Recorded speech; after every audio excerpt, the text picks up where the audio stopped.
नमस्कार मित्रांनो, मी पंकज. आपण या व्हिडिओमध्ये पाहणार आहोत की कूपन ॲड कसं करायचं ते. तर त्यासाठी प्रथम तुम्ही तुमचं अकाउंट लॉग इन करा. अकाउंट लॉग इन केल्याच्यानंतर तुम्हाला सेलर डॅशबोर्ड दिसेल. सेलर डॅशबोर्डवरती कूपन या टॅबवरती तुम्हाला क्लिक करायचं आहे.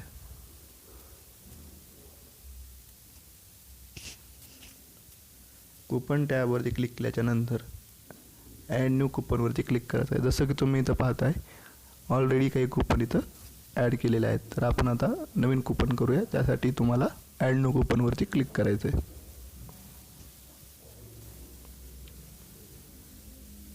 ॲड न्यू कूपनवरती क्लिक केल्याच्यानंतर तुम्हाला कूपन ॲड करण्यासाठी एक फॉर्म येईल. तो फॉर्म तुम्हाला स्टेप बाय स्टेप फिल करायचा आहे. तर प्रथम तुम्हाला कूपनचं टायटल टाकायचं आहे.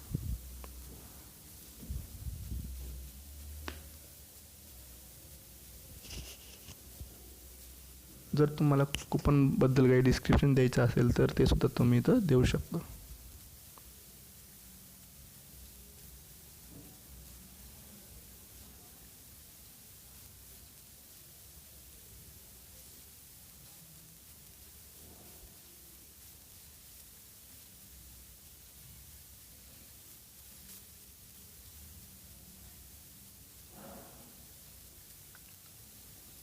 तो डिस्काउंट तुम्हाला कोणत्या स्वरूपात द्यायचा आहे, की प्रॉडक्टवरती डिस्काउंट पर्सेंटेजमध्ये द्यायचा आहे किंवा अमाऊंटमध्ये द्यायचा, ते तुम्ही इथं सिलेक्ट करू शकता.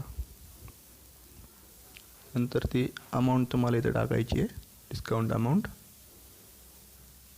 जर तुम्हाला एखाद्या पर्टिक्युलर कस्टमरला जर हा डिस्काउंट द्यायचा असेल तर तुम्ही त्या कस्टमरचा मेल आय डी इथं टाकू शकता.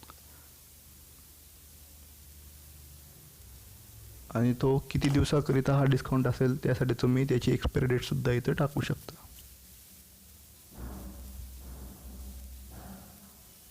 नंतर तो प्रॉडक्ट तुम्हाला इथं चूज करायचा ज्यावरती तुम्हाला हा डिस्काउंट द्यायचा आहे.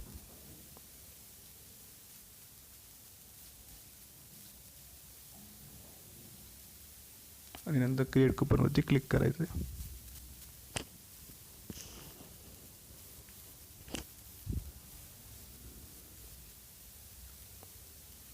तर तुम्ही तर पाहू शकता की कूपन सक्सेसफुली ॲड झालेला आहे. तर अशा प्रकारे तुम्ही खूप सारे कूपन इथं ॲड करू शकता.